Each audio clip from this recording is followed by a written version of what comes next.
Y'all, after doing some research, I have come to the conclusion that conscious investing and ethical investing are not the same thing. And in our world today, it's very hard to do ethical investing, but maybe conscious investing is the route that we go down.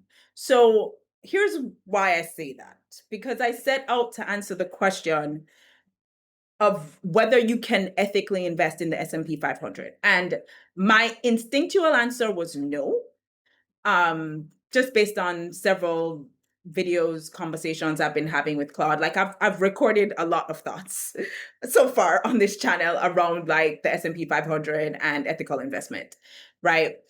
Um, so I was fairly aware that the answer to this question was no. But I'm also very well aware that the S&P 500 and other funds are the most accessible way of building financial stability for your future and building wealth. This is why folks who are looking to go work optional, looking to retire early, looking to retire just well, this is why the S&P 500 is an option. It returns, actually, I think it like returns 10%, but adjusted for inflation, it's 7, right? On average, year over year. And so when we look at that fact, we cannot deny it is, and with the easy steps to actually creating an account, to putting these funds in your 401k, like it has been made so much easier to build wealth when you just set it, forget it, set up the automated transfers every month, and you're done, right? So I cannot deny that investing in the S&P 500 and other funds, like whatever firm you invest with, like however you do it, is the most accessible way to build wealth. But if I am aware that the system is broken, that there are deep injustices and deeply unethical practices and operations that cause problems and sustain and perpetuate problems and make problems worse across the globe by the based on the operations of the companies in the S&P 500. If I'm aware that that's the truth, then it puts me in an ethical quandary, because even just looking at the tech companies that are listed in the S&P 500 and looking at the fact that the the Magnificent Seven, as they have been called, drive a lot of the market cap of the S&P 500, like drive a lot of the value of that fund. And I mean, I have some stats here, so I'll just read a couple things for you. A major share of the S&P 500's growth over recent decades has come from tech booms. The dot-com boom, internet, now AI, like the index's performance is structurally tied to these companies. And we can know that just from like the percentage that, I mean, just these 7 companies alone make up 36% of like the value of this fund, right?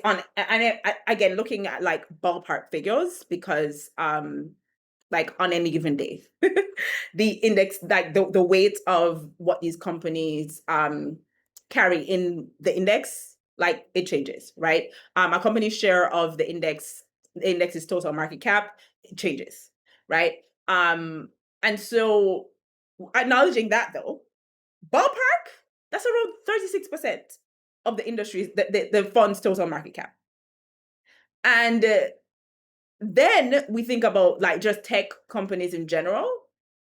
13 of the companies that like make up 40% of the S&P 500's like market cap is tech companies. That's 40%, right?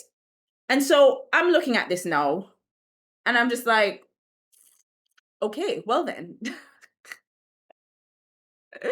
On any given day, a non-tech company, the way their index weight is around or less than 2%.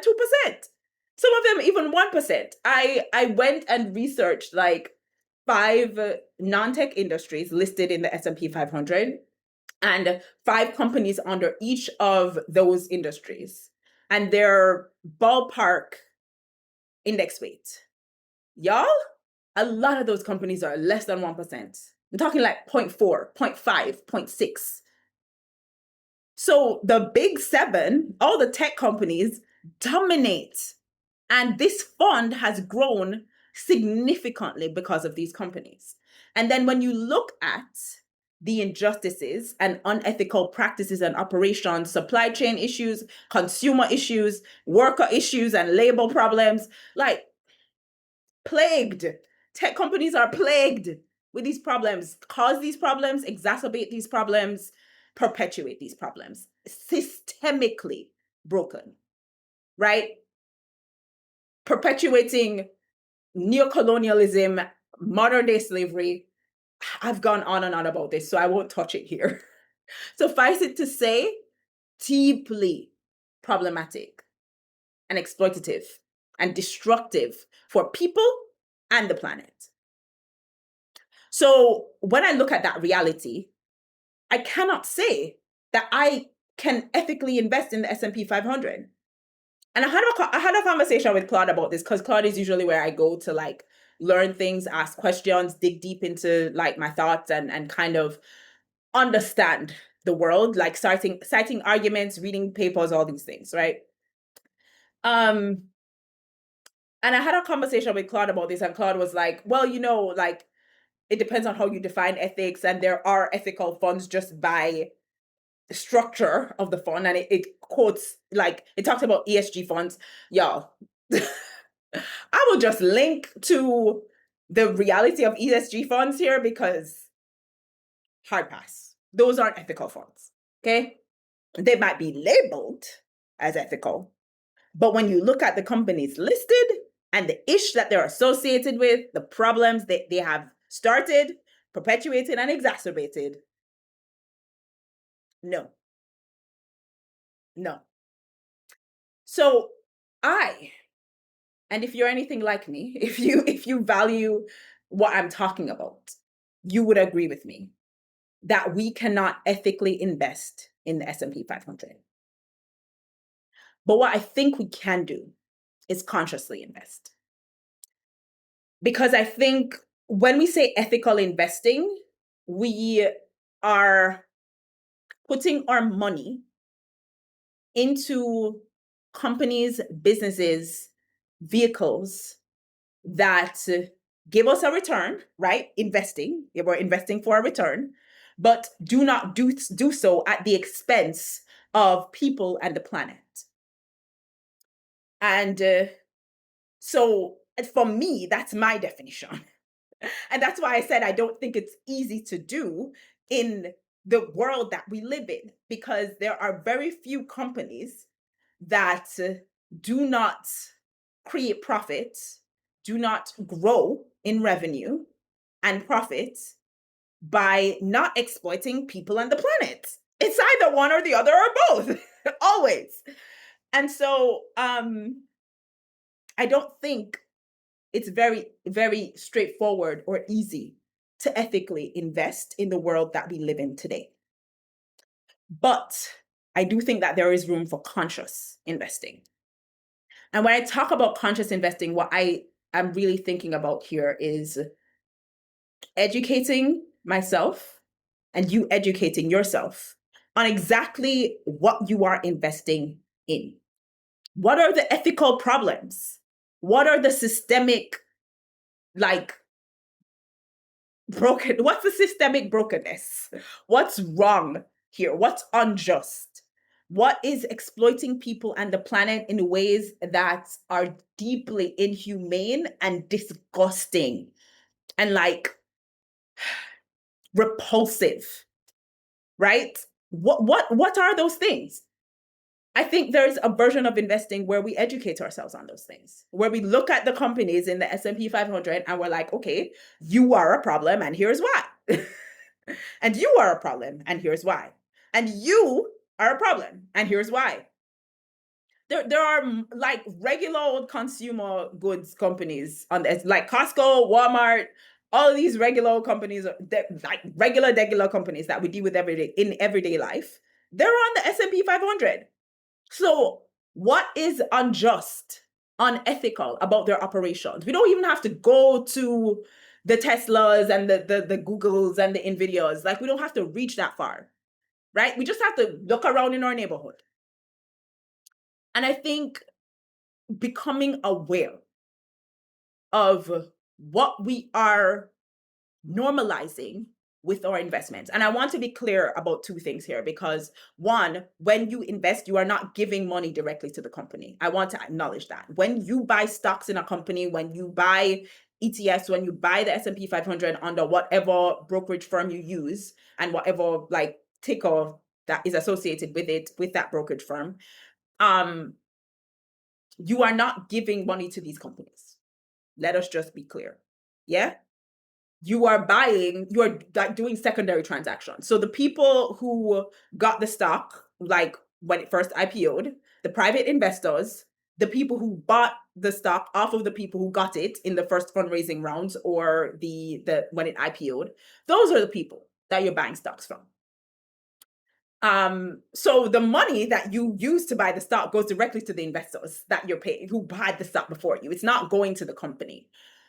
But you are normalizing the system.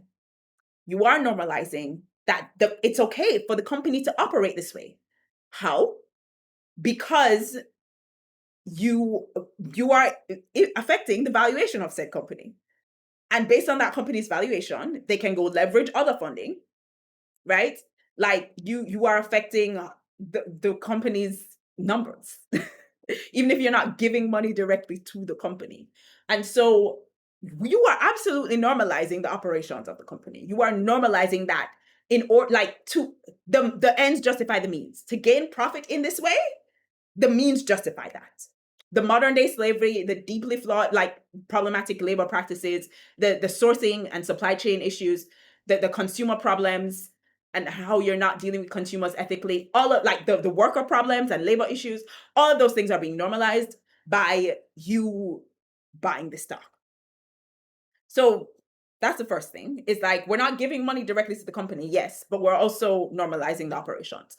And the second thing that I also want to acknowledge is our little investment not mean nothing. Okay, I understand that. So this is more of like an ethical values stance than it is a, if I invest in these companies, I am deeply a part of the problem. Because quite frankly, y'all, we're alive. We're already a part of the problem. Everybody's complicit. You have a smartphone, you have a laptop, you're watching this on YouTube or your smart TV, whatever it is. Just on basic hardware and supply chain issues alone, you are complicit in deeply problematic issues. Modern day slavery, child labor, all of those things. Right. And I think about this, and every time I say this, y'all, you might notice every time I talk about these things, my energy just takes a nosedive because it is deeply demoralizing to see your complicity in these systems that are deeply broken and that you didn't sign up to be complicit for, but because you are alive, you are complicit. Anyway, all I'm saying is I know that my little investment, I haven't even made 8 figures in my life, much less 7 figures. My little investment in the S&P 500 is not, it's barely a drop in the bucket. It's an atom of a molecule it's an electron of an atom of a molecule of a drop in the bucket. Acknowledged, right? However, I think this is about reducing my complicity as much as possible and taking back my agency and my power to live by my values.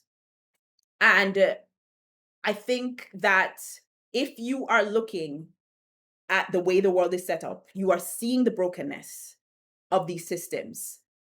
And you are seeing how the easiest and most accessible way to build wealth is to participate intentionally in this broken system, and you're realizing, hot damn, I can't ethically invest in this. This is an absolute violation of my values. And to ethically invest would be deep cognitive dissonance. If you see that and you're like, this is real for me, but you're also weighing the reality that this is the easiest and most accessible way to build wealth. And building wealth actually gives you so much more leverage to combat this crap. Let's just be real. Like, when you have money, you have more power.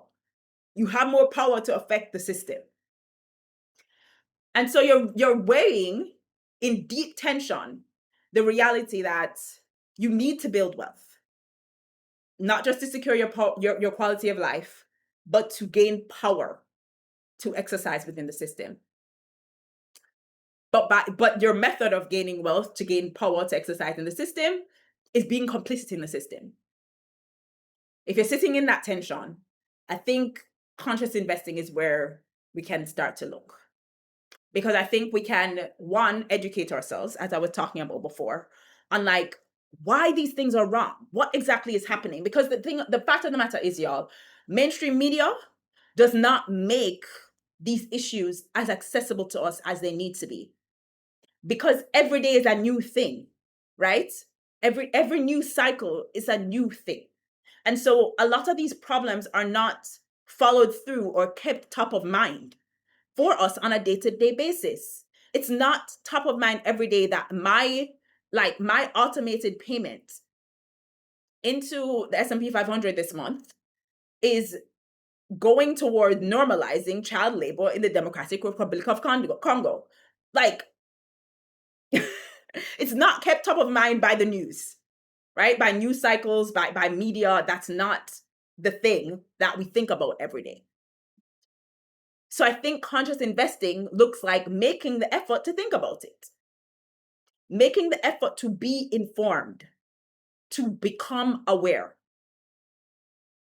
And further to that, going from awareness to action.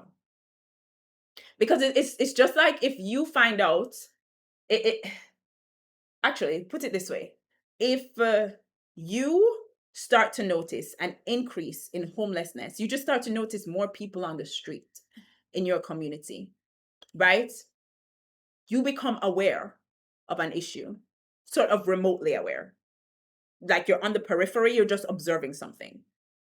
And then you start to do some research and you realize that housing prices in your neighborhood, in your county, in your parish, whatever that looks like for you, have increased exponentially over the past 3 to 5 years. And therefore, eviction rates are climbing month over month, which is why more people are on the street. You are now deeply aware. You are educated on the problem. You are educated on the interplay of like what's causing the problem, the nuances associated with this problem.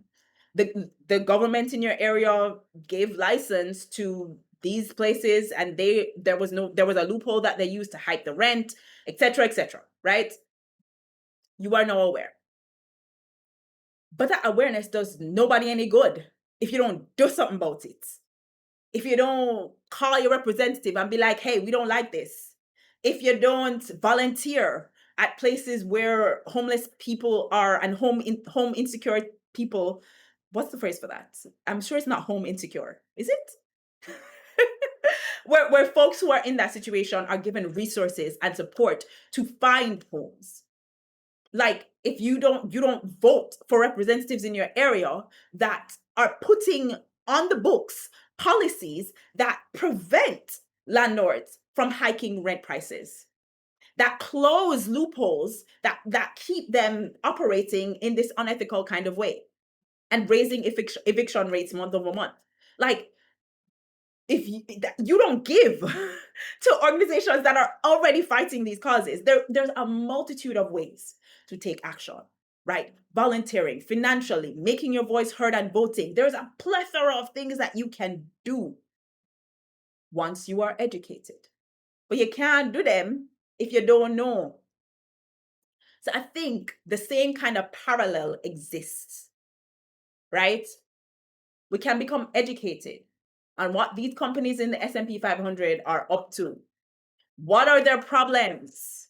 Their unethical operations, the behavior that we are absolutely repulsed by. Becoming aware, educating ourselves, and then from there, taking action. Now, hear me. You have full room to decide what the action looks like. I'm not telling everybody to go stand up in protests outside, okay? I'm not telling you that. You can decide to give a small amount on a monthly basis, and that is how you support. That is how you take action. That is how you become aware. You can decide to vote differently, right? You can decide to attend your city hall or town hall meetings and make your voice heard. Especially y'all, if you find that any of these S&P 500 companies are operating in your local area, in your county, in your city, in your parish, bruh. What does that mean for your local people? What does that mean for your neighborhood? What repercussions are you experiencing that you don't even yet realize? Y'all, if you could just take 5 minutes and just go put a prompt in Claude, in ChatGPT, just asking this question. I live in this county, in this state, this parish, in this country, blah, blah, blah, blah, blah. Are any S&P 500 companies operating in my area? And what injustices, unethical practices could trickle down to my community as a result of their operations? Simple prompt. Just do a little bit of deep research. Just check it out. Like, especially in your knowing how these companies are affecting your local environment and taking action on that is huge, bro. That is huge. And this is what I think we can start to do. Like, conscious investing starts to look like becoming aware and taking action, particularly as it relates to your local community. Because we're all, y'all, all we can do is reduce our complicity. Because from the minute that we get our first smartphone, we are part of the problem. That's just the truth. And so it's in a very weird way, if we think about this as like drawing battle lines, and one side and the other side, we're fighting for both low key or high key, right? Because we're part of the problem. So we're on the enemy's side, really. But we're trying to change sides and can't really change because we're still using all this stuff in everyday life. And some of us still find it important and useful and priority to even buy like the latest things and not buy secondhand, etc. And there might be legitimate reasons that you have for that. And I'm just talking about tech now, and I haven't even touched anything else, right? So I'm just saying that we are fighting on both sides. And usually when you fight on both sides, you kind of lose. You don't win. But I think this is more about living by your values and having integrity. Like, if you say your value is justice and ethical operations in business and not exploiting people and the planet, then reducing your complicity can become a priority. And starting with awareness and moving into action can become something that you do. So yeah, y'all, this is how I'm thinking about ethically investing in the S&P 500. And personally, I am still not at a place where I feel like I can invest. Because yes, I'm absolutely weighing the fact that it is the easiest and most accessible way to build wealth. But my value is too strong. And I've said this in another video before. Like, I'm a Christian. I just don't feel confident in my ability to stand up before Jesus with my whole chest and say, yeah, God, I knew that like my money was normalizing modern day slavery and child labor all around the world and sweatshops. And like, I knew this. And exploiting the good, beautiful planet that you gave us. I was aware, but I decided to invest my money anyway. Y'all, I don't think I can say that to Jesus with my full chest. So I personally still have a problem with investing in the S&P 500 at all. Okay. However, I recognize that the struggle is real, the tension is real. And for a lot of us who have wealth building goals, who have retirement goals, who want to take care of our families, who want to give back to our communities, who want to build power financially so we can affect the system, because let's be real, these systems will exploit us in a minute, in a hot dang second. They will not hesitate to take money from us and diminish our power through financial means. They don't play, right? These companies in the S&P 500, they do not play. They don't care. Their whole job is maximizing profit for their shareholders. So maybe if you're a shareholder, you get something, right? But if you're not, you get shafted. So these companies don't play. So maybe your move is building power through financial means to affect these systems. Heard, right? And that's where I think conscious investing comes in, where we can start to be, we've been a part of the problem. With every single breath we take, we are a part of the problem. But maybe we can start to be a part of the solution as well, and not be a part of perpetuating the problem. So yeah, y'all. Education, awareness, action, walking into the decision being very clear-eyed about what you are putting your money towards normalizing, and how you are acting to subvert that normalization, how you are acting to affect the system, make change, even if that's on a local level. I'm curious as to what you think about this. What if you've ever grappled with your complicity in broken systems and deeply unjust and unethical exploitation across the world of people and planet. If you have wrestled with that and wrestled with what that looks like investing wise, I would love to hear. Love to hear your thoughts on that. And what you think about my idea around conscious investing. And if you're already doing this, like I'm also curious, are you already doing this? Because maybe y'all are already doing this, and if you are, I'd love to hear like how that's looking for you on a practical level. What do you do, right?